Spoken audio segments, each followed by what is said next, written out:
ասեցի ես երկրորդին չեմ դիմել։ Կուզեի ավելի շատ Կիպրոս գնայի, քան մեր մոտ, էլի։ Մեր մոտ ամենտեղ եղել էի մինչև պրոյեկտը, իսկ Կիպրոսում ոչ միտեղ չեմ եղել։ Մեծ սիրով Կիպրոս կգնայի։ Դե երկու հատ սիրելի դեյթ ունեմ։ Վիկայի ու Տոմայի հետ շատ հավես անցավ, ագին խնդացինք։ Մեկին հուզեցի, մեկին խնդացի, շատ լավ։ Չէ, սիրասունից հետո իմ դեյթերը ոչ մի ձև չեն փոխվել։ Ոնց գնում էի, տենց էլ գնաց, նույն ֆորմատով անցնում։ Ճոգի հարուստ սփյուռքահայի ձևերն էր խնդալու, որ ափսոս կամենալ չեմ ֆիքսել, շատ լավ էր դերի մեջ մտել։ Ես ագին խնդացել էի այդ օրը։ Տենց մարգարեական էր այդ իր դերը։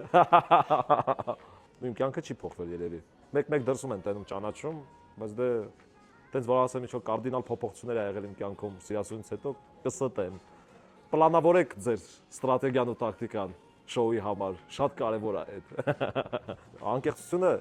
որտեղ է անցնում, որ մի հատ էլ ստեղ անցնի։ Անկեղծությունը չէ։